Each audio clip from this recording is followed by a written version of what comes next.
أعوذ بالله من الشيطان الرجيم بسم الله الرحمن الرحيم وكذلك أوحينا إليك قرآنا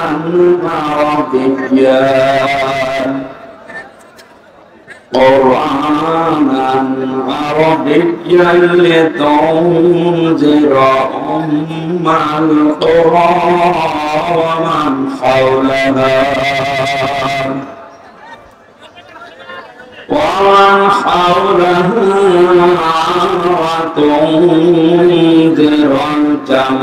وتنذر يوم الجمع لا ريب فيه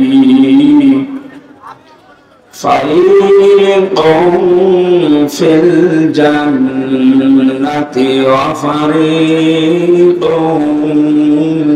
في السعير صدقت يا ربنا اللهم صل على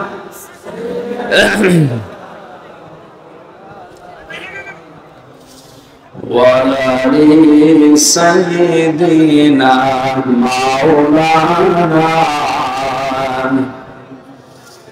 আলহামদুলিল্লাহ সিরাজগঞ্জ জেলার সরঙ্গা থানার অন্তর্গত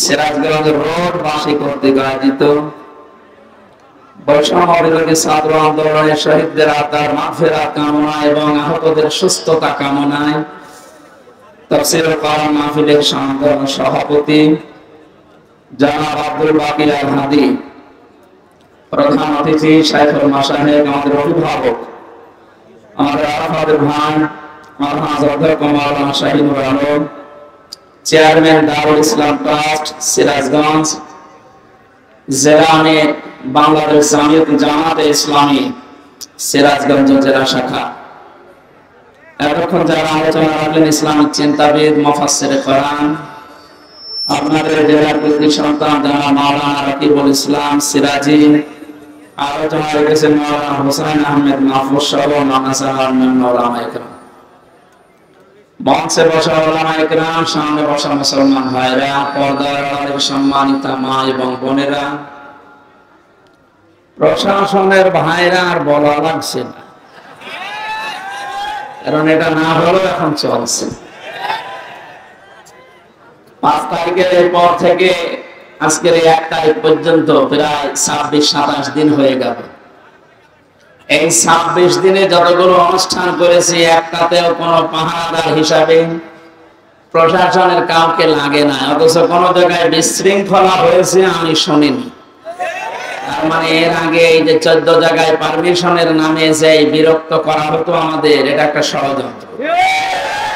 কোরআনে কারীম যেন মানুষ শুনতে না পারে, এর কাছে আসতে না পারে, তার একটা দুর্বিসন্ধি চলছিল। ওইভাবে যদি বারবার বিরক্ত করা হয়, মানুষ আস্তে আস্তে কোরআনের পথ থেকে সরে যাবে। এ বুদ্ধি দিয়েছিল উনি যে বলছিলেন আমার কুষ্টিয়ার একজন, এই লোকটা। এই 15 বছর বহু বুদ্ধি দিয়েছে, তার ভেতরে এই লোকটা একজন। আল্লাহ ধরা শক্ত ধরা ধরেছে ওইরকম করে। সুতরাং প্রশাসনের ভাইরা যারা এসেছেন আজকে, সবাইকে নিয়ে আল্লাহর দরবারে শুকরিয়া জানাই, যিনি আমাদেরকে কোরআন শোনার জন্য একটা শান্ত পরিবেশ তৈরি করে দিলেন। যদিও এখন শান্ত থাকার কথা না, কারণ এখন বৃষ্টি কাটার সময়, কখন বৃষ্টি নেমে পড়ে বলা যায় না। আল্লাহ আমাদের কিছু সময় যেহেতু এই পরিবেশ ফিরিয়ে দিয়েছেন, বলেন আলহামদুলিল্লাহ। তারও গুরুত্বপূর্ণ কথা আছে আর আমার চাইতেও যদি গুরুত্বপূর্ণ কথা থাকে কোরআনের উপরে, তাহলে 30 সেকেন্ড সময় দিলাম, একটু বলেন দেখি। বলেন আছে? এরপরে যদি কথা বলেন আপনারা এই জায়গায় তুলে দেন অবশ্যই ইনশাআল্লাহ। তখন জেলায় আসলাম, ঠিক আছে, আপনি একটু সতর্ক থাকবেন। এটা ইবাদত চলছে, এখানে বহু গুরুত্বপূর্ণ মানুষ আছে, তারা যে সময়টা এখানে দিচ্ছে এই সময়টা বাইরে দিলে দুনিয়ার কিছু সম্পদ তাদের উপায় হতো। কথা বলে না কেন? এই যে ডাক্তার যারা বসে আছে বিভিন্ন, এই ডাক্তারগুলো যদি এখন অপারেশন করতো, ব্যবসায়িক কাজ যারা করে মোবাইলের মাধ্যমে, কম্পিউটারের মাধ্যমে, এরা যদি বাড়ি বসে বসে এখন এই সময়টা কাজে লাগাতো, বহু টাকা পয়সা উপায় করতে পারতো। কিন্তু এসেছে এই কারণে, কারণ এটা এখন সাধারণ অনুষ্ঠান না, এটা একটা ইবাদত। এটা কি চলছে বলতো? নিজের কর্মজীবন সব বাদ দিয়ে যদি নামাজ ইবাদত মনে করে আপনি যেতে পারেন 15 মিনিটের জন্য, এখানে 1 ঘন্টার সময় দিচ্ছেন, এইটা নামাজের মতো ইবাদত। আফদালুল ইবাদাতি তিলাওয়াতুল কোরআন। নবীজি জানিয়েছেন যত নফল ইবাদত আছে সবচেয়ে উত্তম নফল ইবাদত আল্লাহর কাছে কোরআনের আলোচনা। বিশ্বনবী মসজিদে নববীতে প্রবেশ করলেন, একবার দেখলেন কিছু মানুষ জিকির করছে। বাম দিকে তাকিয়ে দেখলেন কিছু মানুষ আল্লাহর কোরআনে কারীম নিয়ে আলোচনা করছে। বললেন দুই দলই ভালো কাজে আছে, তবে সবচাইতে উত্তম কাজে আছে তারা যারা কোরআন নিয়ে ব্যস্ত আছে। আমার আল্লাহ আমাকে এই মুহূর্তে নির্দেশ দিয়েছে যে কোরআনে কারীম নিয়ে যারা আলোচনা করছে আমি যেন শ্রোতা হয়ে ওই ময়দানে বসে পড়ি। সিরাজগঞ্জবাসী মুসলমান হিসাবে অবশ্যই উপলব্ধি করতে পারছেন যে অনুষ্ঠানের দাম এখন কত। নবীজি যদি এখন জীবিত থাকতেন আর সিরাজগঞ্জের এই গোল চত্বর দিয়ে যদি হেঁটে যেতেন, বিশ্বনবী নিজে কোরআনের সম্মানে এই ময়দানে এসে শ্রোতা হয়ে বসে পড়তেন। এরকম একটা জায়গায় আপনি বসে আছেন, মনে করবেন এই জায়গায় নবী বসতেন। জীবনের সর্বোচ্চ খুশি এখন আমরা, এই জন্য বলছি আলহামদুলিল্লাহ। বৈষম্য বিরোধী ছাত্র আন্দোলনের শহীদ, প্রথম শব্দটা লিখেছেন আপনারা শহীদদের আত্মার মাগফিরাত কামনায়। এই যে শব্দটা অনেক দামি শব্দ। শহীদ এক যাকে তাকে বলা যায় না। আমি ব্রাহ্মণবাড়িয়া থেকে আসার সময় দেখি রাস্তার পাশে কবরে ব্যানার টাঙানো আছে, শহীদ ধীরেন্দ্রনাথ দত্ত। আমার সামনে সত্য কথা বলছে, এর নাম শুনে বোঝা যাচ্ছে যে সাদার টাকা ভাগাভাগি করতেছে, মরে গেছে। কথা বল না কেন? আমরা শহীদ আরো কিছু মানুষের নামের আগে পরে দেখতে পাই। আল্লামা শহীদ দেলাওয়ার হোসাইন সাইদি রহমতুল্লাহ আলাইহি, এটা শহীদ না? উনি সারা জীবন এই কামনা করতেন, আল্লাহুম্মা ইন্নী আসআলুকা শাহাদাতান ফি সাবিলিক। হে আল্লাহ, তুমি আমাকে যদি মরণ দাও, তোমার কাছে আমি চাই তুমি আমাকে শাহাদাতের মরণ দিও। জেলখানার ভেতরে উনি কিন্তু ধুকে ধুকে মরে যেতে পারতেন, তারপরও শাহাদত পেতেন। কিন্তু এমন জায়গায় আল্লাহ নিয়ে তাকে জালেমদের হাতে মৃত্যু দিয়েছে, কেউ যেন দুনিয়ায় সন্দেহ করতে না পারে যে উনি এমনি মারা গেছে। উনি যে শহীদ এটা এখন বাস্তব প্রমাণিত। এর কয়েকটা প্রমাণের ভেতরে 1 নম্বরে উনি হাসপাতালে ঢোকার আগে যে হাসিটা দিয়েছিল, এটা কোন রোগী মানুষের হাসি না। তাকে রোগী বানিয়ে মেরে ফেলা হবে এই কারণে ওখানে নিয়ে গেছে। সুতরাং শহীদ এই ব্যাপারে কথা বলতে হলে খুব হিসাব নিকাশ করে বলবেন। কোরআনে কারিমে আল্লাহ জানিয়েছেন মুখ দিয়ে যেহেতু মানুষ কথা বলে, এজন্য মুখের উপরে নোটিশ দিয়েছেন এই মুখ দিয়ে কথা বলবি না। ওয়ালা তাকুলু লিমান ইউকতালু ফি সাবিলিল্লাহি আমওয়াত বাল আহইয়াউ ওয়ালাকিন লা তাশউরুন। সূরা বাকারার 154 নম্বর আয়াতে আছে, তাফসীরে ফি জিলালিল কোরআনের ব্যাখ্যা আছে, আমি শুধু সামারাইজ করে একটু অল্প বলছি। আল্লাহ পাক বলেন মুখ দিয়ে কথা কখনোই বলবি না, শুধু একজন দুইজন না, তাকুলু বহু বচন। কেউ কথা জীবনেও বলবি না যে যারা শহীদ হয়েছে, যারা মারা গেছে। যদিও কয়েকদিন আগে কয়েকটা ভিডিও দেখছিলাম, আহলে হাদিস, আহলে কোরআন বিভিন্ন নাম নিয়ে তারা এ কথা বলতে চাচ্ছিল বা বলিয়েছিল যে শহীদ আবু সাইদ নিজে বুক পেতে আত্মহত্যা করেছে, শহীদ হয়নি। আমি গতকালকে আবু সাইদের কবর দেখে আসলাম, কত বর্ষ দিন। সিরাজগঞ্জবাসী, শুধু আপনাদেরকে না, রেকর্ড হচ্ছে এটা, তামাম দুনিয়ার মানুষকে বলছি, শহীদদের ব্যাপারে কথা বলতে হলে হিসাব করে বলবেন, কারণ আল্লাহ নিজে এটা মুখের উপরে নোটিশ জারি করে দিয়েছেন, কথা বলা যাবে না। বাল আহয়া, আল্লাহ বলেন ওরা জীবিত, ওরা কি ওরা কিল্লাতা শহরুন, কিন্তু তোমরা টের পাও না।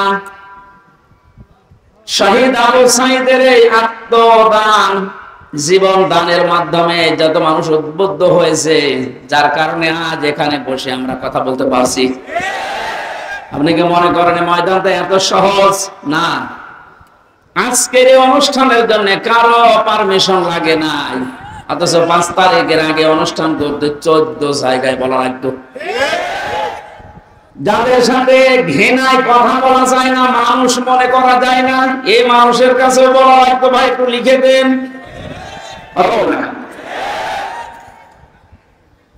আমি কেন বললাম যে ঘৃণা লাগতো ওদের সাথে কথা বলতে? আমি এমনি বলি নাই, কোরআনে কারীম জানিয়েছে ইন্নাল্লাযীনা কাফারু মিন আহলিল কিতাবি ওয়াল মুশরিকিনা ফি নারি জাহান্নাম খালিদিনা ফিহা উলাইকা হুম শাররুল বারিয়া। এর ভেতরে আল্লাহ যে কথা জানিয়েছেন, নিশ্চয় যারা কিতাব পেয়েছে, আমরা যারা মুসলমান কিতাব পেয়েছি না পাইনি? আমাদের কিতাবের নাম বলেন। ইহুদিরা দাবি করে ওরাও কিতাব পেয়েছেন, তাওরাত। খ্রিস্টানরা দাবি করে ওরাও কিতাব পেয়েছে, ইনজিল। 104 খানা সহিফা কিতাব মিলিয়ে আল্লাহ পৃথিবীতে দিলেন। এখানে যারা কিতাব পেয়েছেন, এই কিতাব পাওয়ার পরে যে মানুষগুলো কুফরি করে, তার মানে কিতাবের কথা জানার পর গোপন করে রাখে। মুশরিক যারা পৃথিবীতে, এই মানুষগুলো জাহান্নামে থাকবে চিরকাল। যত সৃষ্টি আল্লাহ বানিয়েছেন, সব চাইতে বড় খারাপ সৃষ্টি আল্লাহ তাদের নাম উল্লেখ করেছেন। আমরা তো তাই দেখেছি, কোরআন আমরাও পেয়েছি। আমাদের মতো নামধারী মুসলমান যাদের কাছে অনুমতি নেওয়া লাগতো, এরাও পেয়েছে। কথা বললেন না কেন? আজকে ইসলামী ব্যাংকের এক অফিসার এসেছিল দেখা করার জন্য একটু আগে। ওনার কাছে একজন বলছে আজকে তো মাহফিল আছে এখানে, আমির হামজা যাবেন না? মানে কোন দল করে আমি জানি না, উনি ঘোষণা দিয়েছে যে যাবো কি করে, ওখানে তো তাফসীর হবে না, হবে রাজনীতি। আপনি কথা বলতে পারলেন? আমি কোরআনে মানুষ উল্টা পাল্টা ধারণা করবে আমার কথা শোনার পরে, জন্য আমি আয়াত, পারা, পৃষ্ঠা, লাইন, রুকু, সূরার নাম, তাফসীরের নাম সব বলে দেই, যে আপনি বাড়িতে মিলিয়ে দেখেন আমার কথা কোরআন হাদিসের বাইরে যায় কিনা। এরপরেও যে লোকটাই কথা বলেছে যে ওখানে ওয়াজ হবে না, তাফসীর হবে না, রাজনীতি হবে। রাজনীতি কি ওয়াজের বাইরে? রাজনৈতিক জীবনে যারা ভুল করছেন, কোরআন আর হাদিস বাদ দিয়ে যারা রাজনীতি করে জাহান্নামে যাচ্ছে, আপনাকে তো আমার বাঁচানো লাগবে। আপনি আরো বন্ধু মনে করে আসবেন, তাড়াতাড়ি না উল্টা পাল্টা ফতোয়া দিয়ে নিজেও আসেন না, মানুষের মনোসন্দেহ তৈরি করেন। যিনি কথা বলেছেন তিনি ভুল পথে আছেন। আপনি এখন যদি তাওবা না করেন যে ওখানে গেলে রাজনীতি হবে, তাফসীর হবে না, আপনি যদি একটা সব জায়গায় বলে থাকেন, আপনার ঈমান নষ্ট হয়ে গেছে। কারণ রাজনীতি এই শব্দটা কোরআনে নেই। বলেন,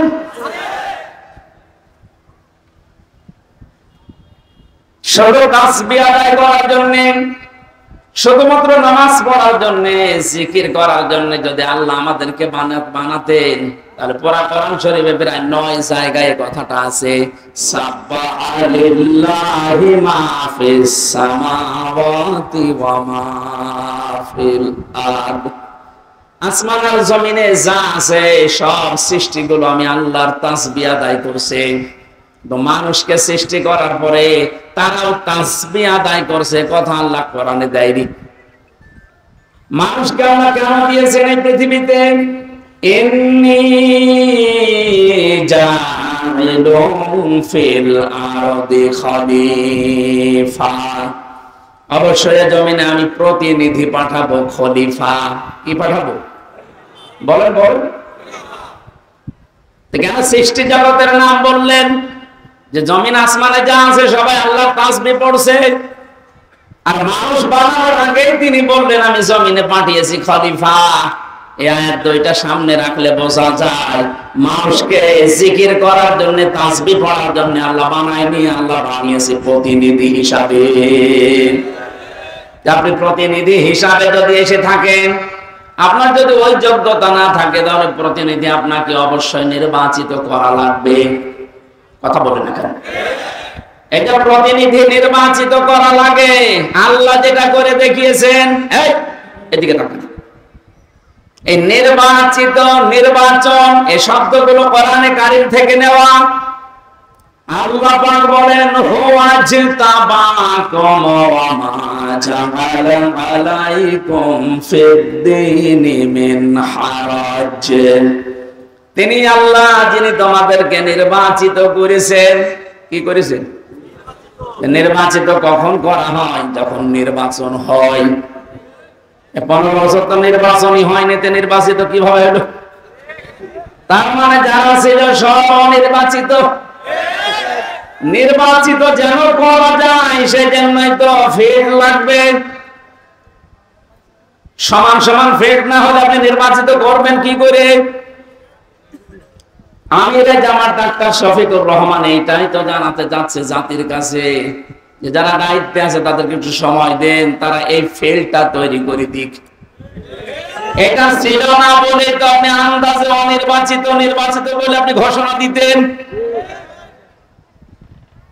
ফেল যদি তৈরি না হয়, আপনি তো আবার এইভাবে দিনের ভোট রাতে করে বলবেন আমিও নির্বাচিত। 4-5 দিন আগে এদেরকে দিয়ে একটা ষড়যন্ত্র চলছিল। নির্বাহী আদেশের মাধ্যমে আইন মন্ত্রণালয় থেকে যারা দায়িত্বে আছে, বিনা ভোটে, বিনা নির্বাচনে, 900 ভোটে যে মানুষগুলো আন্দাজে নির্বাচিত হয়েছে বলে ঘোষণা দিয়েছিল, একবারে উপজেলা চেয়ারম্যান, মেয়র সব বাদ দিয়ে দিয়েছে। ওই মানুষগুলো শুরু করেছিল, না আমরা তো নির্বাচিত। কিসে নির্বাচিত? তোমাকে ফের তৈরি করেছিলেন। আমার মনে হয় এদেরকে যারা সাহায্য সহযোগিতা করেছে এই ভোটে দাঁড়ানোর মাধ্যমে নাম দিয়ে, এরা অপরাধী, কারণ এরা নির্বাচিত করতে দেয়নি।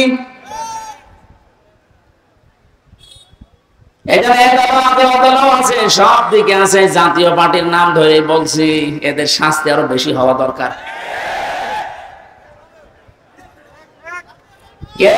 হয় না, তুমি আগে আগে চলে গেলে মানে আল্লাহ বলছেন হুয়া জিতাবাকুম, তিনি নির্বাচিত করেন। নির্বাচন না হলে নির্বাচিত করবে কি করে? নির্বাচিত করার জন্য আল্লাহ প্রতিনিধিদের মাধ্যমে এটা তৈরি করেছেন। আমরা এখন নির্বাচিত করব কাদের, সেই কথা আল্লাহ কোরআনে দিয়েছেন। আমার নিজেরও মনে হচ্ছে যা বলছি সবই তো রাজনীতি। আসলে এটাই রাজনীতি।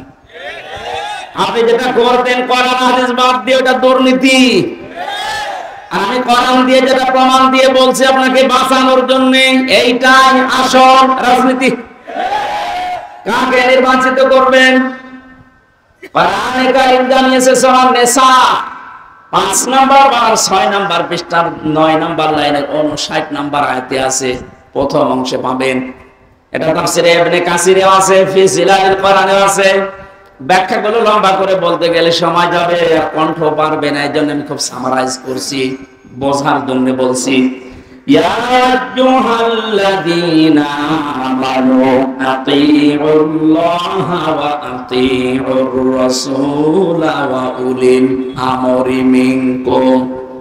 এখানে আলেম বসে আছে, যারা এখানে বসেন কোরআন হাদিস তারা একটু খেয়াল করবেন, যারা বসেন না তারা অ্যাক্টিভ হবেন, যেন বাড়িতে মিলাতে পারেন।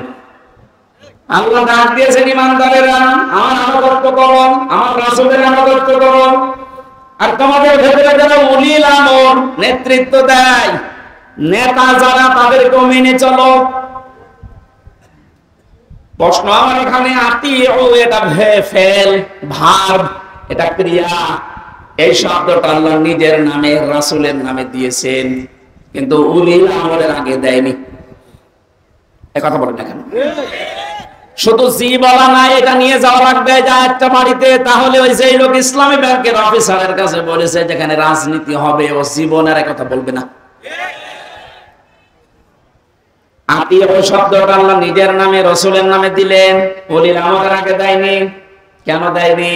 কারণ আল্লাহ রাসূলকে মানা লাগবে, কোনো প্রশ্ন করা যাবে না। কথা বলেন না কেন?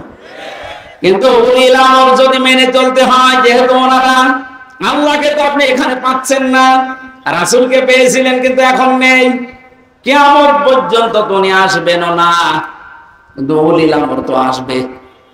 এই জন্য উলিল আমরকে যদি আপনি মেনে চলতে চান, দেখতে হবে উপরে বর্ণিত এই দুইটা আছে কিনা, আল্লাহ রাসূলকে ওই লোকটা মেনে চলে কিনা।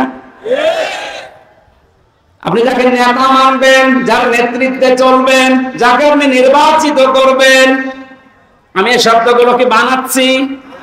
হুয়া জিতাবাকুম, এ জিতেবা মানে নির্বাচিত করা। নির্বাচন না হলে নির্বাচিত করা যায় না।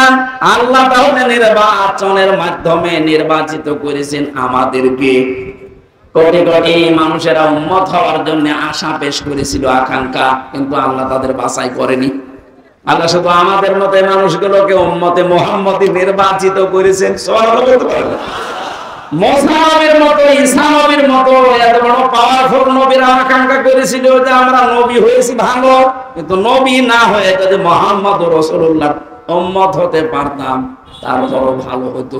আল্লাহ বলেন না, একজনেরটা কবুল হয়েছিল হযরত ঈসা, এজন্য তিনি আসবেন দুনিয়ায় আবার নবী হয়ে না, উম্মত হয়ে। মুসা নবীর মতো এত বড় নবীর দোয়া কবুল আল্লাহ করেননি যে না তোমারটা হবে না। আপনি টের পাচ্ছেন যে নির্বাচিত হয়ে আমরা কত দামি জায়গায় আছি। বাংলার মুসলমানেরা, আজকে এই ওয়াজটা যদি আপনি বাড়ি নিয়ে যেতে না পারেন, এরকম ওয়াজ এক বছর পরে একদিন না, প্রতিদিন 24 ঘন্টা হলেও আপনার কোনো কাজ হবে না। এখানে আতিউ শব্দটা আল্লাহ দেওয়ার কারণে আল্লাহ রাসূলকে মানতে গিয়ে আপনি কোনো প্রশ্ন করতে পারবেন না, বুঝে আসুক আর না আসুক। হয়তো আপনার সর্বজ্ঞানে বুঝে আসছে না, কথা বলেন না কেন? আল্লাহ আপনার চাইতে ভালো বোঝে না, বোঝে না? কিন্তু উলিল আমর যারা, এদেরকে মানতে হলে মাস্ট বি, অবশ্যই দেখা লাগবে লোকটা আল্লাহ রাসূলকে মেনে চলে কিনা। যদি মেনে চলে তাকে মানা ফরজ, যদি মেনে না চলে তাকে মানা হারাম। হযরত সাদ ইবনে আব্দুল্লাহ ইবনে সাদ রাদিয়াল্লাহু তাআলা আনহু বিবাহ করার পরে খোরমা বিলি করলেন, মিষ্টি বা খোরমা খেজুর। মনাজাত কমপ্লিট হয়ে গেছে, বিয়ে শেষ, বাসর ঘরে যাবেন, হঠাৎ করে এক কাছের চিঠি নিয়ে এসেছে, ডাক দিয়ে বলে আব্দুল্লাহ খলিফাতুল মুসলিমিন হযরত ওমর চিঠিটা পাঠিয়েছে। উনি চিঠি খুললেন, ওখানে লেখা দেখলেন, ও আব্দুল্লাহ যেখানে থাকো আমি রাষ্ট্রের দায়িত্বে আছি, ওমর আমি তোমার উলিল আমর বলছি, যেখানে থাকো চিঠি পাওয়ার পরে সঙ্গে সঙ্গে দেখা করো, তোমার জিহাদের ময়দানে পাঠাবো। উনি মুরব্বিদেরকে জিজ্ঞাসা করলেন, মুরব্বিরা বলে হ্যাঁ আপনি যান, কিন্তু বাসরটা শেষ করেন।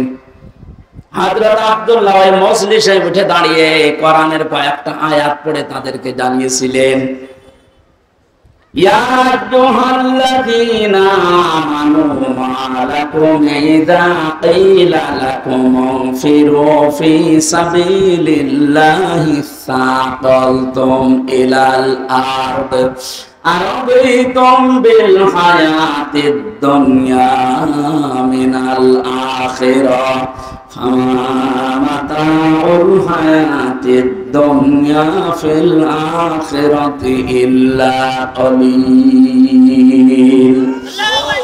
সূরা তাওবার ভেতরে আছে, আমি শব্দটা বোঝানোর জন্য আয়াতটা পড়লাম, খুব ভালো করে মিলান। তিনি মুরব্বীদেরকে বললেন, হে আমার মুরব্বীরা, আমার মাথার তাজ, আপনারা সম্মান করি আপনাদের।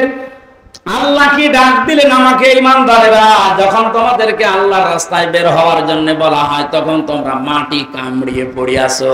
তোমরা কি দুনিয়ার জীবন পেয়ে সন্তুষ্ট হয়ে গেলে? অথচ আখিরাতের তুলনায় দুনিয়ার জীবন একেবারে সামান্য। তার মানে এই ময়দানে আমাকে এখন পাঠাতে যিনি চাচ্ছেন উনি সাধারণ মানুষ না, উনি হচ্ছে উলিল আমর। কেন? হযরত ওমর যেহেতু আল্লাহ রাসূলকে মেনে চলে, এজন্য ওমরকে মানা এই মুহূর্তে ফরজ। কথা বুঝলে? আজ আমাদের বাস্তবতা যদি আমরা এভাবে মিলাতে পারতাম যে আল্লাহ রাসূলকে যে মেনে চলে আমরা তাকে নির্বাচিত করব, আল্লাহ রাসূলকে যে মেনে চলে না আমার বাবা হয়ে ওকে আমি নির্বাচিত করব না। কারণ এটা দুনিয়ার বিষয় না, এটা সম্পর্ক আখিরাতের সাথে। নয়তো আমি ধরা খাবো। আপনি তো ধরা খাবেন তার প্রমাণ কি? সূরা বানী ইসরাঈল 15 নম্বর পারা 8 নম্বর পৃষ্ঠা 3 নম্বর লাইনের 72 নম্বর আয়াতের প্রথম অংশে আছে, বাড়িতে মিলাবেন যদি বিশ্বাস না হয়। আবার ওই লোকের মতো আবার বলেন না যে না আজকে রাজনীতি হচ্ছে।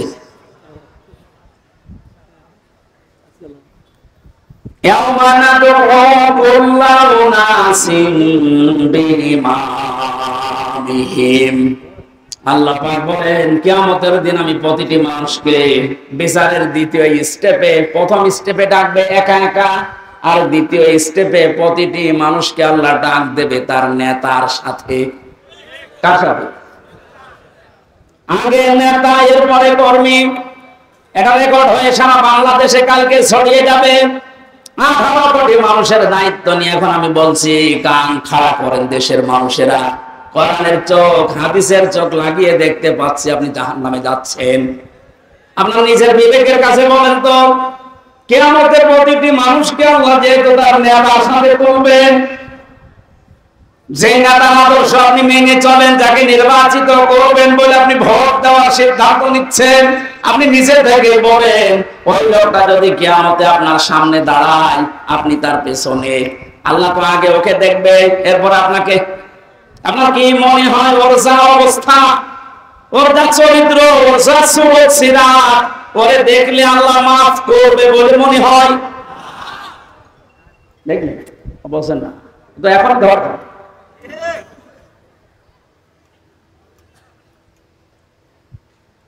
আপনি নিজে এখনই বললেন যে আমি যার পেছনে আছি, অন্তত যাকে নির্বাচিত করতে চাই বলে সিদ্ধান্ত নিচ্ছি, ভোট দেব বলে আমি মনে মনে করছি, এই লোকটার সাথে কিয়ামতে আল্লাহ ডাকলে আমারে মাফ করবে না, নিজে বলল।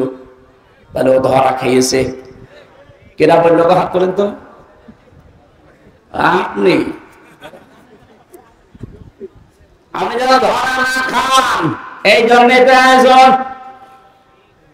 রাজনীতি মনে করে আপনি আসলেনই না, আপনি তো ধরা আরো বেশি খাবেন। পাগলকে যদি বলা হয় নৌকা নাড়াবি না, ও বলে আমার মনে ছিল না। আরে ভাই, আমি তো আজকে কবরের ওয়াজ করবো বলে এসেছিলাম, আপনি কি মনে করে দিলেন? মনে যখন করে দিয়েছেন আপনাকেও বাঁচাতে হবে, আমারও বাঁচতে হবে। এই জন্য উলিল আমর মানার ক্ষেত্রে খুব সতর্ক। এটা দুনিয়ার বিষয় না, এটা রাজনীতি মনে করবেন না, এটা আপনার আখিরাত জড়িত। আল্লাহ তুমি আমাকে যেভাবে বুঝিয়েছো কোরআনে কারীম, সবাইকে ওই সহজ ভাবে বোঝার তৌফিক দাও। এটা জেলখানার অন্তর প্রকোষ্ঠে থাকলে আরো বেশি হয়ে যায় অনেকের। আমার অবিরায় কি হচ্ছে, এত কিছু হয়ে গেল, কিছুই করেন আল্লাহ। আল্লাহ বলেন দিনের উপরে যদি সত্য সত্যই টিকে থাকতে পারো, যত বাধা বিপত্তি ঝড় ঝাপটা আসবে আল্লাহ নিজে ওটা দূর করে দেবে। এটা যে আল্লাহ নিজে দূর করে দিয়েছে। আমরা অনেকে মনে করছি ছাত্রদের কারণে, না, আল্লাহ নিজে দায়িত্ব নিয়ে এ পাথর সরিয়েছে।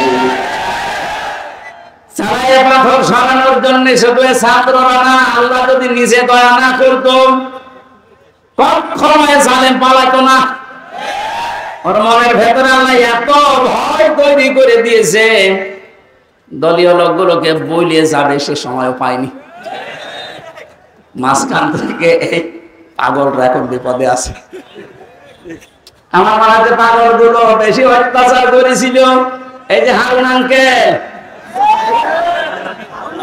হারুন আঙ্কেল ওনার নাম এখন সারা পৃথিবীতে জানে 3 ইঞ্চি। কি নাম দিয়েছে, মহিলা 3 ইঞ্চির খবর নেই, মেয়ে লোক সেও বলে 3 ইঞ্চি, ধরা পড়েছে। 5 তারিখের পর থেকে আজকের এই 31 তারিখ পার হয়ে আজকের 1 তারিখ পর্যন্ত বারবার ঘোষণা দেখেছে আমাদের অভিভাবক যিনি, শুধু বাংলাদেশের না গোটা পৃথিবীর ইসলামী আন্দোলনের অভিভাবক তিনি এখন ডাক্তার শফিকুর রহমান। দূর থেকে উল্টা পাল্টা ধারণা করতে পারেন যে কি এমন জেনারেল শিক্ষিত একটা ডাক্তার। আরে ভাই, তার ইখলাস জানেন, তার তাকওয়া জানেন, তার ইবাদতের খবর জানেন। আমি ছিলাম তার সাথে 4টা দিন। আমার তো মাঝে মাঝে মনে হয় পৃথিবীতে কেউ যদি জিন্দা ওলি দেখতে চায়, ওই আস্তালায় গাছতলায় বসতলায় যারা বসে আছে বটতলায়, ওরা আল্লাহর ওলি না। আল্লাহর ওলি দেখতে চাইলে আপনি ওই লোকটার দিকে তাকিয়ে থাকবেন, তার ইবাদতের মারটা আপনি খোঁজ পাবেন না। এই যে সকাল বেলায় 65 বছরের একটা মুরব্বী মানুষ সকাল বলতে রাত 4:30টার সময় ডাক দেয়, ওই সময় হাতে হ্যান্ডকাপ দিয়ে পায়ে বেড়ি দিয়ে কোর্টে নিয়ে যাচ্ছে। তবে 1-2 কিলোমিটার না, এই কাশিমপুর থেকে একেবারে কোর্ট পর্যন্ত যাওয়া আসা করতে প্রায় 7-8 ঘন্টা সময় লেগে যায়। এত কষ্ট স্বীকার করে রাত 8টা 9টা 10টার সময় ওনারে নিয়ে আসতো। ওনার যেন দেরি হয়, যেন না কষ্ট হয়। ঘরে আসার পরে দেখতাম, বলতাম মুরব্বী খাবার খাবেন না, ঘুমিয়ে পড়েন। আমার বলছে হামজা ঘুমাও। যত পাশেই ছিলাম মাঝে মাঝে জিজ্ঞাসা করতাম যে এত কষ্ট করে আসলেন, ঘুমাবেন না? আমার বলছে ঘুমাও, আমি এখন কিছু সময় আল্লাহর জিকির করব, দরুদ শরীফ পড়ব। 2-2.5 ঘন্টা ঘুমিয়ে যে মানুষটা রাত 9:30 10টার সময় কোর্ট থেকে এসে 2 ঘন্টা 2.5 ঘন্টা পর্যন্ত ঘুমিয়ে এরপরে তাহাজ্জুদের নামাজে, হাফেজ কিনা আমি জানি না, যতটুকুই পড়তো এরপরে সেজদায় পড়ে যেত। 40-45 মিনিট 1 ঘন্টা দেখি সেজদায় পড়ে আছে। ভোর পর্যন্ত যার সাদা দাড়িগুলো, সাদা চুল সব সাদা হয়ে গেছে, টপ টপ করে পানি পড়তো, শুধু হাত তুলে সেজদার পরে বসে আছে। আমার তো সেজদা লাগে 1.5 মিনিট 2 মিনিট, আর ওনার সেজদা লাগতো 45 মিনিট 1 ঘন্টা। 1.5 ঘন্টা কেটে যেত এক সেজদায়।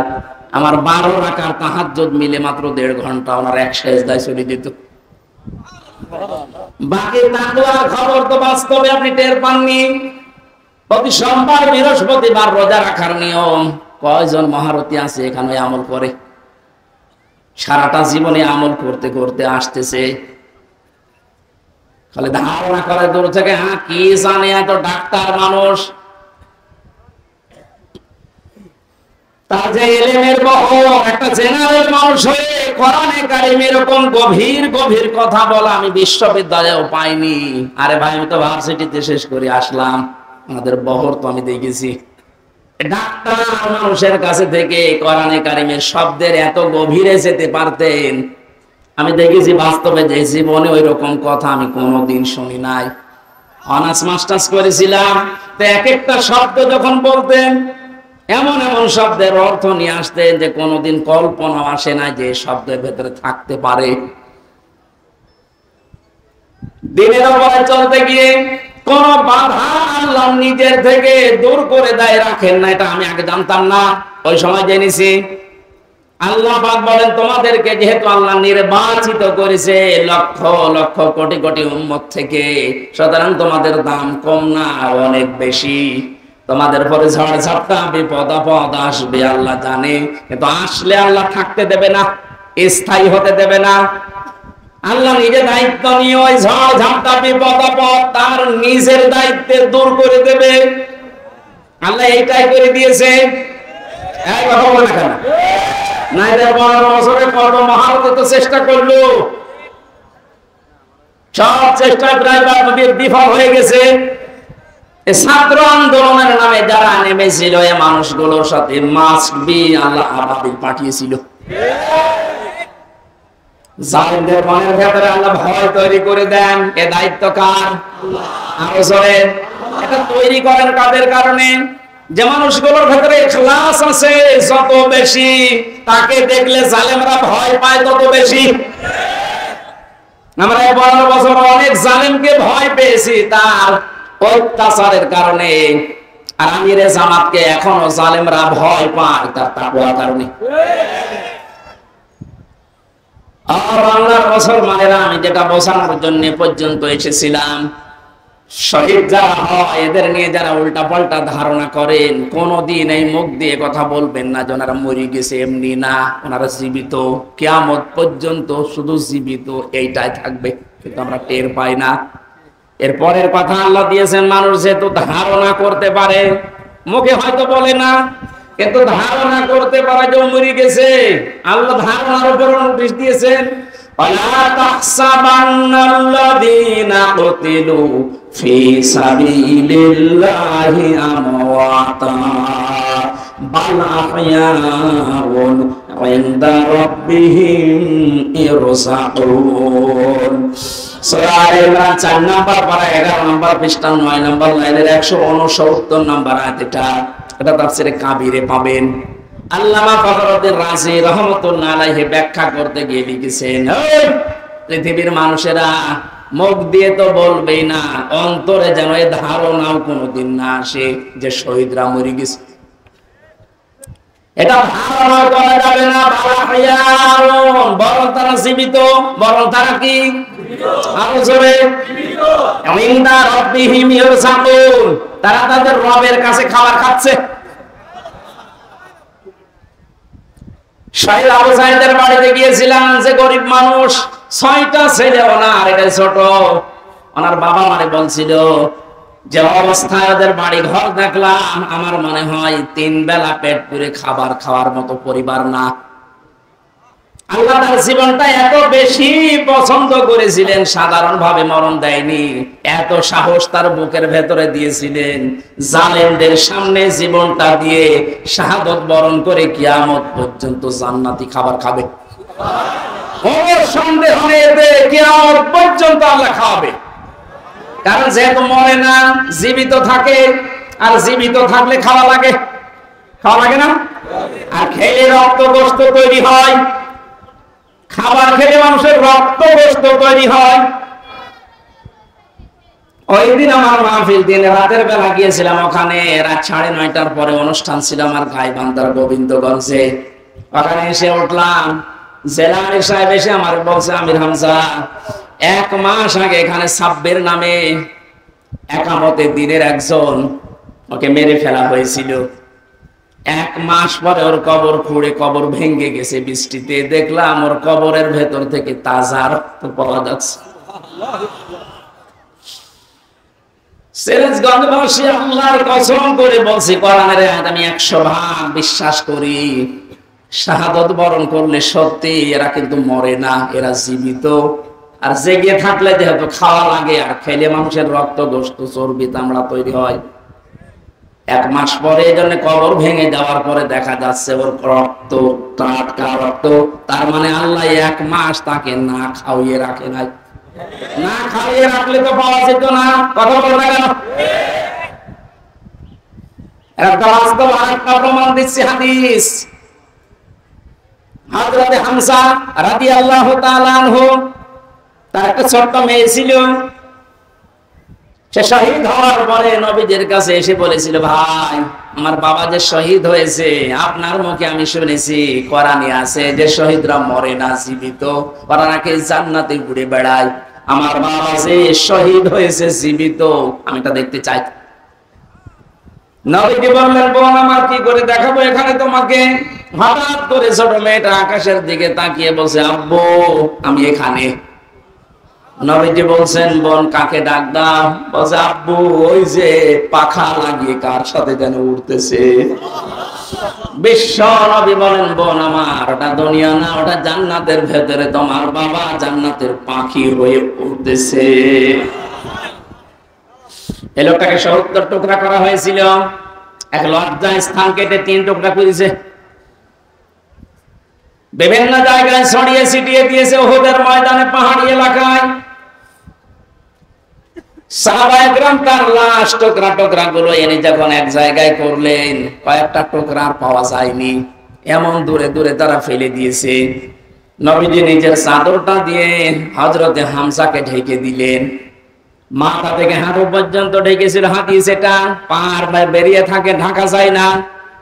আল্লাহর নবী মুহাম্মদুর রাসূলুল্লাহ নিজে সাহাবীদেরকে দিয়ে পাহাড়ি এলাকার লতা পাতা দিয়ে তার পাটা ঢেকে দিলেন, কবরে রাখলেন। যেহেতু জানাত, তার জন্য কাফন দাফনের জন্য ধোয়ানোর কোন লাশ ধোয়ানোর সিস্টেম নেই। শহীদরা মরে গেলে ধোয়ানো লাগে না, যেভাবে ইন্তেকাল করবে, শাহাদাত বরণ করবে, ওইভাবেই কবর দেওয়া লাগবে। কারণ কিয়ামতের দিন উনি ওইভাবে আল্লাহর সামনে উঠে দাঁড়াবে। আপনি যদি দেখবেন আবু সাঈদ কিয়ামতে যখন উঠবে, 4টা গুলি লেগেছে যেখানে যেখানে, ওইটা নিয়ে দাঁড়াবে ঠিক ওইভাবে। আল্লাহ জিজ্ঞাসা করবে, আবু সাঈদ তোমার শরীরে এতগুলো গুলি, রক্তের দাগ কেন? বলবে আমি সালেমদেরকে হটানোর জন্য, মানুষের অধিকার প্রতিষ্ঠার জন্য চেষ্টা চালিয়েছিলাম। শেষ পর্যন্ত সালেমরা আমার বুকে, আমার পেটে, আমার মুখের উপরে গুলি লাগিয়েছে। যে সমস্ত জায়গায় গুলি লেগেছে, ওই জায়গাগুলো একেবারে জিন্দা নিয়ে তোমার সামনে আমি হাজির হয়ে গেছি। হযরতে হামজাকে আল্লাহর নবী কবরে রাখলেন। এই ডিসকাস হচ্ছে কেন? এই শোনা যাচ্ছে না? ডাক দিয়ে বলেন হামজাকে, রব্বুল আলামিন, এই যে আমার চাচাকে আমি কবরে রাখলাম, এখন পর্যন্ত আমার চাচার উপরে আমি রাজি আছি, খুশি আছি। মাবুদ, আমি তোমার গোলাম হয়ে বলছি, তোমার রাসূল হয়ে দাবি করছি, আমার চাচা হামজার উপরে তুমি রাজি হয়ে যাও। নবীজি বলেন, যদি আমি রাজি হয়ে গেছি, আল্লাহ তুমি রাজি হয়ে যাও, আল্লাহ দেরি করবে? দেরি যে করে নাই, আর তার প্রমাণ তাফসিরে পেয়েছি আমি। ওনাকে কবর দেওয়ার 30 বছর পর কবরটা ভেঙে গিয়েছিল। মদিনা একটা ঢল হওয়ার কারণে দেখে রক্ত ভেসে আসতেছে পানির ভেতরে। ওই সময় হযরতে হামজার সাথে যারা ছোট বয়সে যুদ্ধ করেছিল, তারা এখন মুরব্বী হয়ে গেছে। রক্ত অনুসন্ধান করতে করতে গিয়ে দেখে 30 বছর আগে মুহাম্মদুর রাসূলুল্লাহর চাচা হযরতে হামজাকে ওরা যেখানে যেখানে আঘাত করেছিল তরবারি দিয়ে, ওই জায়গাগুলো দিয়ে ফিনকি দিয়ে রক্ত বের হচ্ছে। বাংলার মুসলমানেরা ভালোভাবে মিলান, আল্লাহ যে আয়াউন দিয়ে শেষ করেননি, ইনদা রাব্বিহিম ইরযাকুন, তারা তো জীবিত এবং খাবার খায়। উনি যে খাবার খেয়েছে তার প্রমাণ 30 বছরের তাজা রক্ত। কথা বলেন না কেন? এই জন্য কোনদিনই ধারণা করবেন না যে যারা শহীদ হয়ে গেল এরা মরে গেছে, বলবেন তো নাই, ধারণা করা যাবে না। এই শহীদদের আত্মার মাগফিরাত আল্লাহ ওদেরকে এমনিতেই মাফ করে দিয়েছে। কারণ কি? আল্লাহুল্লাযীনা আমানু ওয়া ইয়াত্তাখিযা মিনকুম শুহাদা আল্লাহু লা ইউহিব্বুয যালিমিন। রব্বুল আলামিন বলেন, কিছু মানুষকে আমি সাধারণভাবে মরণ দিতে চাই না। যার ঈমান এবং যার অ্যাক্টিভিটিস, কাজকর্ম আমার কাছে পছন্দ হয়, ওই মানুষটাকে আমি আল্লাহর শাহাদাতের মরণ দিয়ে ধন্য করে দেই। আর জেনে রাখো আয়াতের শেষের কথা, আল্লাহু লা ইউহিব্বুয যালিমিন, কোন জালেমকে আমি ভালোবাসছি না, বাসবো না। এটা মোজারে বর্তমান ভবিষ্যৎ, প্রেজেন্ট ফিউচার। এজন্য জালেম যারা, তাদের কপাল বড় খারাপ। আপনার দুনিয়া শেষ, আখিরাত তো শেষই। আমি দোয়া করলেও হবে না জালেমদের জন্য, কারণ আল্লাহু লা ইয়াহদিল কওমাজ যালিমিন, জালেমদেরকে আল্লাহ হেদায়েত দিচ্ছে না, দেবে না। আমরা আশা করি যেন জালেম হয়ে না যায়। এই শব্দটা যেহেতু খুব গুরুত্বপূর্ণ, জালেম। আচ্ছা, অনেক জালেম বিদায় নেওয়ার পরে এখন অনেকে নব্য জালেম হওয়ার জন্য চেষ্টা চালাচ্ছে। গতকালকে চুয়াডাঙ্গার একটা খবর শুনলাম, আমি কোরআনের আয়াতের সাথে মিলিয়ে আশ্চর্য হয়ে গেছি। জালেম বিদায় নিল, এ জালেম আসলো কোত্থেকে? সূরা বাকারার 114 নম্বর আয়াতটা, এই এদিকে তাকান। অমান আযলামু মিম্মান মানাআ মাসাজিদাল্লাহি আইয়ুযকারা ফীহা ইসমুহু ওয়া সাআ ফী খারাবিহা ইলা আখিরি আয়াত। কোরআনে কারীম থেকে দাস দিচ্ছিল, এক জালেম এসে বলছে এটা বন্ধ করো, এটা মসজিদের ভেতরে রাজনীতি চলবে না। আমি মিলিয়ে দেখলাম কোরআনে কারীমের আয়াত আল্লাহ মনে হয় ওর নাম দিয়েই নাযিল করেছেন। আমান আসলাম, আল্লাহ বলেন বড় জালেম দেখতে চাও? আমি আল্লাহর দৃষ্টিতে সবচাইতে বড় জালেম ওই লোকটা, মিম্মাম মানা মাসাজিদ আল্লাহ, যে লোকটা আল্লাহর মসজিদের ভেতরে নিষেধ করে, আইয়ুযকারা ফীহা ইসমুহু, তার নামের জিকির করতে, তার নামের আলোচনা করতে আল্লাহর ঘর মসজিদে যারা নিষেধ করে এরা আল্লাহর দৃষ্টিতে বড় জালেম। আমরা মনে করছি জালেম হয়তো বিদায় হয়ে গেছে, না, এখনো নব্য জালেম তৈরি হচ্ছে। এজন্য জালেম যদি কেউ হয়ে থাকেন, বুঝে হন আর না বুঝে হন, থামেন, আপনার কপালে আগুন লাগবে।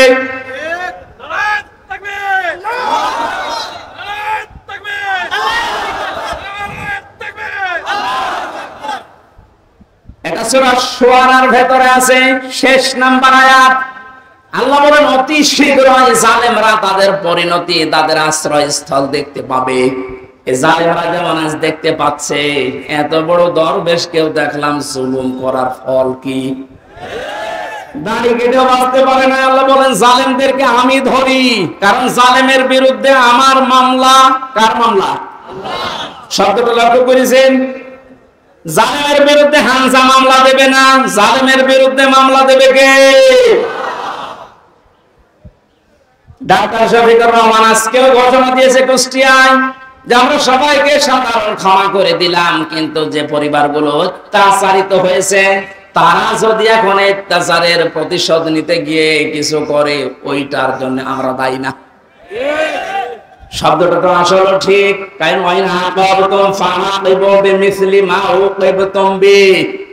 আল্লাহ বলেন যতটুকু অত্যাচারিত হয় প্রতিশোধ অতটুকু নিতে পারবা। আমার তো যতটুকু মনে হচ্ছে এতটুকু নিলেও জালেমরা দুনিয়ায় টিকে থাকতে পারবে না। আপনাকে ব্যারিস্টার আরমানের মতো 8 বছর যদি মাটির নিচে ওই কবরের ভেতরে রাখা যায়, আপনি যত বড় জালেম হন এমনি মরে যাবেন। আল্লাহ তো বলেছে যতটুকু করেছে অতটুকু করো, আপনি পারবেন?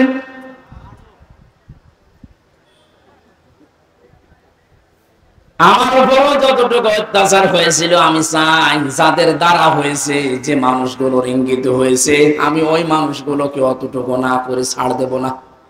যে যাবনি করুক না, আমি যাদের না মাফ করে দেন না, কিসের মাফ? কোন মাফ নেই আপনার কারণে। আমার ছোট মেয়েটা আমার এখনো পর্যন্ত চেনে না। দোষ করে যদি আপনি শাস্তি দিতেন আমি মেনে নিতাম, কিচ্ছু জানি না আপনি কেন আমার জীবনে এই কাজ দিলেন। আর যেভাবে রেখেছিলেন আমাকে আর মাওলানা মামুনুল হককে, কোন আলেমকে এত কষ্ট আমার বাংলাদেশে আমি আর শুনি নাই। আপনি আমার মতো একটা ছোট মানুষকে 24 ঘন্টা তালাবদ্ধ রেখে মনে হচ্ছে আমি ফাঁসির কন্ডেম ছেলে আছি, কত বড় অপরাধী। অথচ যে মামলাও দিয়েছিলেন, শাস্তি দিলেও 3 মাসের বেশি আপনি রাখতে পারেন না। এটা মূল্য চুরি মামলা। জালেমদেরকে মাফ করে দেওয়া মানে মজলুমের উপরে অবিচার করা। কথা বলছেন এখন? সারা বাংলাদেশের 18 কোটি মানুষকে যদি এই আয়না ঘরের সাথে যারা জড়িত ছিল, সে যে কয়জনই হোক, যারাই জড়িত এর সাথে, এদেশের 18 কোটি মানুষ যদি মাফ করে দেয়, ব্যারিস্টার আরমানের বউ মাফ করবে না।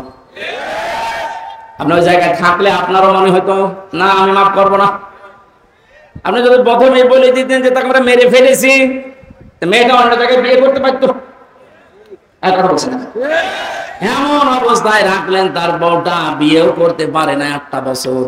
যুবতী মেয়ে এভাবে জীবন তো যখন কঠিন বিষয় আপনি টের পাচ্ছেন না, তাই এটা ঠিক রাখা কত কঠিন বিষয় উনি পার করেছেন। আপনি বলছেন মাফ করে দিন, মাফ করে দিন, মানে আপনার মেয়ের সাথে হয়তো এ কথা তো দুনিয়ার বিষয় না। জালেম যারা জুলুম করছেন আজ এবং নব্য জুলুম করার জন্য যারা প্রস্তুতি নিচ্ছেন, আপনি কিন্তু নিজের কপালে আগুন লাগাচ্ছেন। আল্লাহর ঘরের ভেতরে যদি আল্লাহর নাম, আল্লাহর কোরআনের কথা কেউ বলতে নিষেধ করে, এটা দুনিয়ার সবচাইতে বড় জালেম। তাকবীর, নারে তাকবীর। ইসলামের শত্রুরা, ইসলামের শত্রুরা, তাকবীর। এবার একটা কঠিন আয়াত বলছি, খুব ভয়ঙ্কর এটা। আমি যে জালেম জালেম জালেম বলছি বারবার, কেন জানেন? কারণ জালেমদের বিরুদ্ধে আল্লাহ নিজে অভিযোগ দায়ের করবেন, নিজে মামলা ঠুকে দেবেন।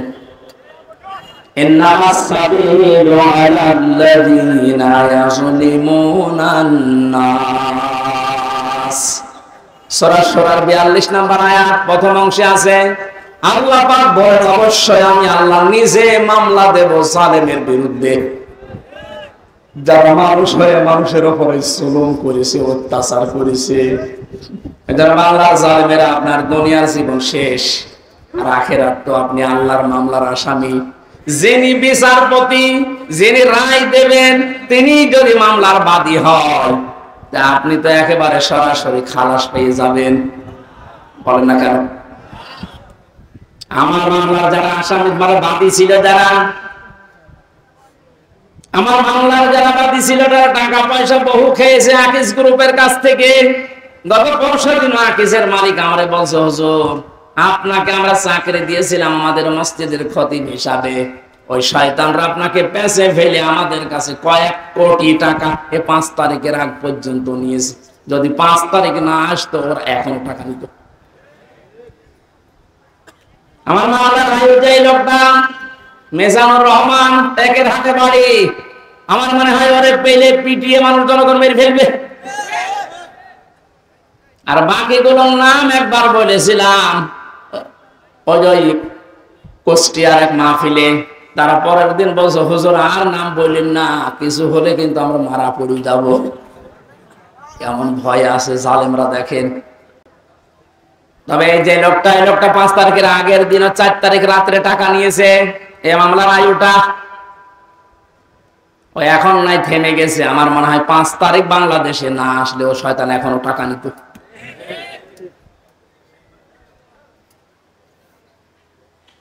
আপনারা তো আল্লাহর মামলার আসামি, আমার মামলা গত বৃহস্পতিবারে সব ঢিসমিস হয়ে গেছে, খারিজ করে দিয়েছে। বিচারপতি দেখিয়ে বলছে এটা মামলা হলো, অথচ ওই বিচারপতি 5 তারিখের আগে বলতো এটা কিছু করা যাবে না। 5 তারিখের পরে এখন এই বৃহস্পতিবারে ও নিজে দেখে বলছে কি বিচার করব, কোনো মাল নেই। অনেক নিজে পড়ে পড়ে দেখছে, বলছে কোনো মাল ম্যাটারেস নেই, কি দেখে বিচার করবো, যা সব বাদ, আমাদের সবাইকে খালাস দিয়ে দিয়েছে। যে খালাসি যখন দিয়ে দেবেন, তো 3 বছর আপনি বিনা কারণে জেল খাটালেন, কোন কারণে? খালাস দেওয়া মানে কি কোনো অপরাধ নেই, কোনো দোষ আমরা পাইনি নাকি? খালাস দেওয়া মানে তো এই, তাহলে দোষ তো আমার নেই, আপনি নিজেই প্রমাণ করে দিলেন। বিনা কারণে যে 3টা বছর নষ্ট করলেন। গতকালকে একজন মুসলমান হয়েছে, পরশুদিন। আমার মনে হয় 3টা বছরে যদি আমি বাইরে থাকতাম, এই 20 সালের আগ পর্যন্ত 53 জন মানুষ মুসলমান হয়েছিল কোরআন শোনার পর। বের হয়ে একজন হয়ে গেল। 3 বছর থাকলে আমার মনে হয় এখনো পর্যন্ত 50 জনের উপরে মানুষকে আমি জান্নাতে দিতে পারতাম। আপনি সুযোগ থেকে বঞ্চিত করে দিলেন।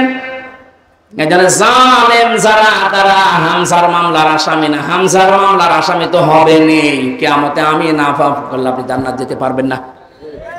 আর সবচাইতে বড় দুঃখ আপনার জন্য, আপনি আল্লাহর মামলার আসামি। আল্লাহর হেফাজত করুন জালেম হওয়া থেকে, বলেন আমিন। আমির জামাত শুধু একবার একটু ইঙ্গিত দিয়েছে, এক জালিমের হাত থেকে মুক্তি পেয়েছে, আর কোন জালিম যেন আমাদের মাথার উপরে বসতে না পারে। আর অনেকের এখন দেখছি চুলকানি আরম্ভ হয়ে গেছে। কোন কারণে আপনার চুলকানি আসবে? আপনি কি জালিম? তার মানে আপনি নিজের থেকে মনে মনে ভাবছেন যে আমি এগুলো করছি, সামনেও করব, আপনিও জালিম। ঠাকুর ঘরে কে রে? আমি তো কলা খাই। অনেকে আপনার না বলে বলেছে, বলেন কোন কারণে নিজের দিকে টেনে নেন?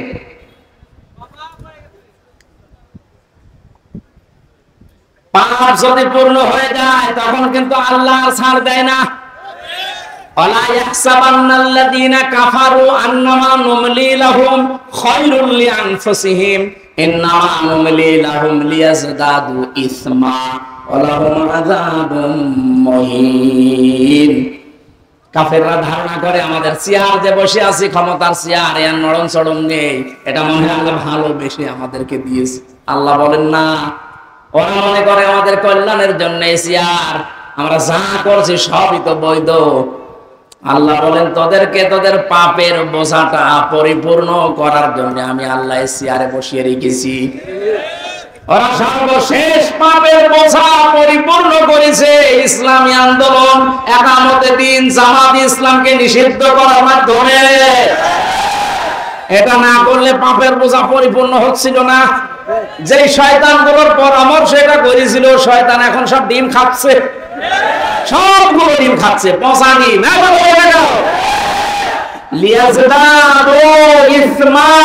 ওদের পাপের বোঝা 5 তারিখের আগ পর্যন্ত পূরণ হয়নি। যেই করেছে 1 তারিখে, 4 তারিখের ভেতরে আমরা সব কমপ্লিট করি। ওদের জন্য অপমানজনক শাস্তি, এর চাইতে আর কত অপমান হবে বলেন? বলছিলেন না জেলামের যে কেক মারছে, আমার মনে হয় আমরাও সুযোগ পাচ্ছি না, সুযোগ পেলে আমরাও 2-1টা দিতাম।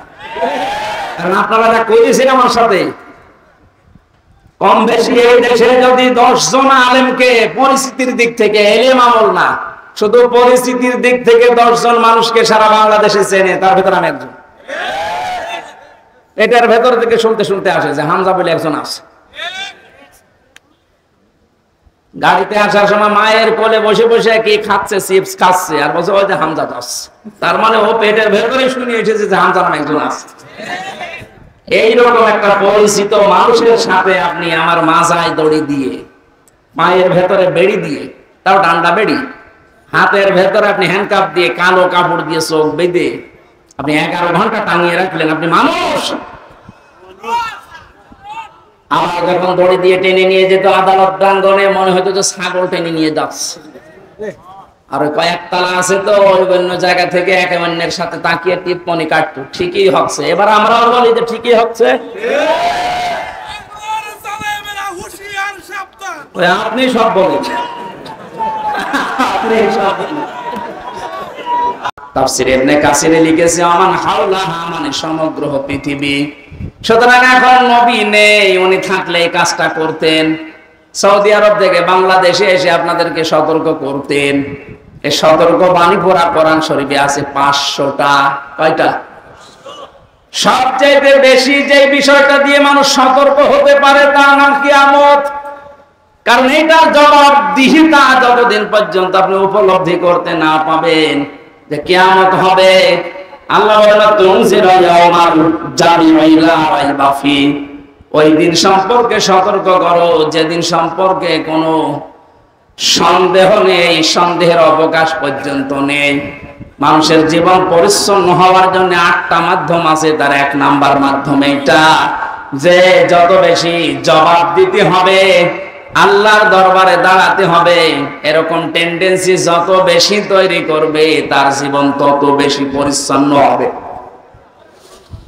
খলিফাতুল মুসলিমিন হযরত আবু বকর সিদ্দিক রাদিয়াল্লাহু তাআলা আনহুকে তার স্ত্রী উম্মে রোমানা ডাক দিয়ে বললেন, স্বামী আমার, বাইতুল মালে যিনি দায়িত্বে আছে, খাজানচিতে, অর্থমন্ত্রীকে আপনি বলেন আগামী মাস থেকে যেন আগামী মাসের যে বেতন আছে ওটা যেন অ্যাডভান্স আমাদেরকে দিয়ে দেয়। উনি বললেন, কেন? ছেলে আপনার পায়েস খেতে চেয়েছে, পায়েসের টাকা আমাদের কাছে নেই। চলে গেলেন বাইতুল মালে, ডাক দিয়ে বললেন আমার কিছু টাকা পয়সা লাগবে, যেহেতু এ মাসের টাকা আমি নিয়ে নিয়েছি, আগাম মাসের টাকা আমার অ্যাডভান্স দিয়ে দেন। বাইতুল মালে যিনি দায়িত্বে ছিলেন তিনি ওই রকমই তেল মারা মানুষ না।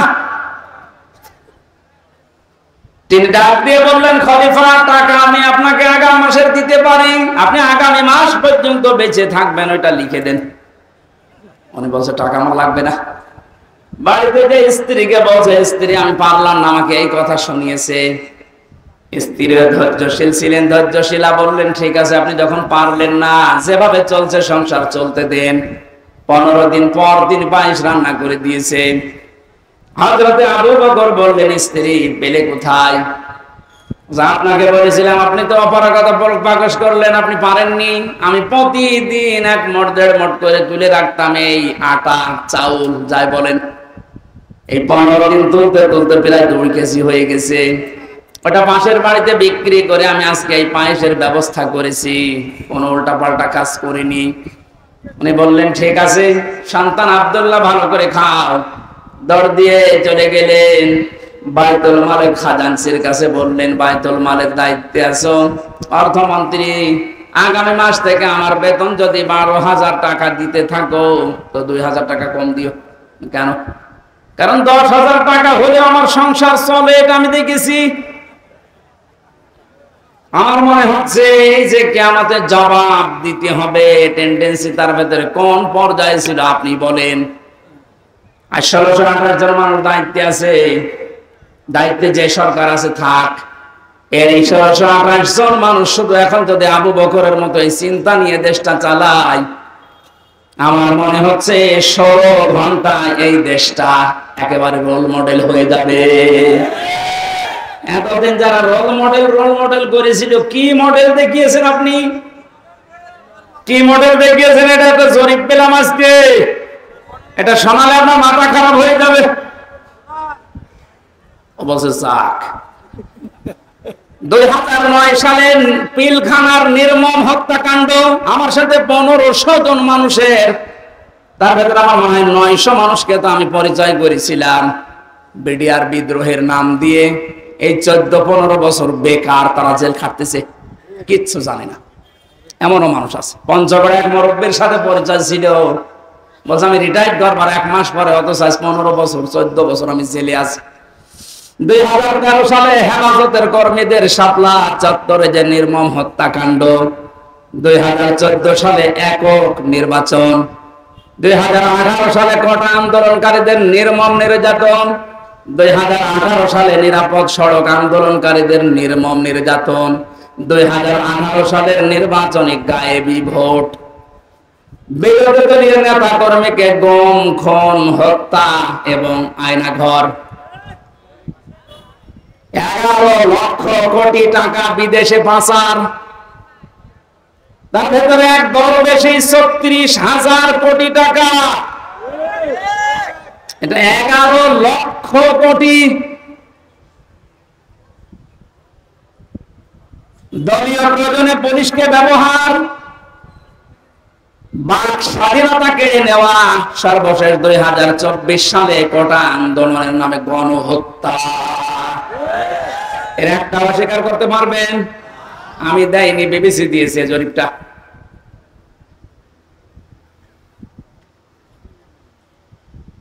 এই জন্য তো বলছি 1628 জন মানুষ যদি এই বাংলাদেশে এখন হযরতে আবু বকরের এই মন নিয়ে দেশটা চালাতে পারে, আন্দাজে উল্টা পাল্টা টার্গেট দেওয়া লাগবে না। কি রোল মডেল বানিয়েছিলেন, এই যে জরিপ এখন সামনে আসতেছে। কত বড় দুর্নীতিগ্রস্ত একটা রাষ্ট্র হয়ে গেলে বাইতুল মোকাররমের ইমাম পর্যন্ত পালিয়ে যায়। একটা বড় মসজিদের খতিব, সে লোকটা পালিয়ে গেল, তার মানে কোন জায়গাটা বাকি আছে আপনি বলেন? কোন জায়গা বাকি নেই। একটা মসজিদের খতিব যদি পালিয়ে যায়, আসলটা তো পালিয়েছে, মসজিদের খতিব পালিয়েছে, তার মানে তামাম দুনিয়া দেখেছে যে আপনি কোন পর্যায়ে দুর্নীতিকে নিয়ে গিয়েছিলেন। আর রোল মডেল বানিয়েছেন বাংলাদেশ। রোল মডেল হবে হযরত আবু বকরের চিন্তা নিয়ে আসেন। যে আমার 8,000 10,000 টাকা হলে মাস চলে যায়, অর্থমন্ত্রী আগামী মাস থেকে তুমি 2,000 কম দিও। কিয়ামতে জবাব দিতে হবে। বিশ্বাস যত বেশি তৈরি হবে, আপনার জীবন পরিচ্ছন্ন হবে। ফারিকুন ফিল জান্নাতি ওয়া ফারিকুন ফিস সাঈর। একদল মানুষকে আল্লাহ জান্নাতে প্রবেশ করাবে, একদল মানুষকে জাহান্নামে দেবে। সুতরাং যাদেরকে জান্নাতে দেওয়ার ঘোষণা দিচ্ছে, আল্লাহ যেন এই দলে শামিল হওয়ার তৌফিক দেন। আমিন।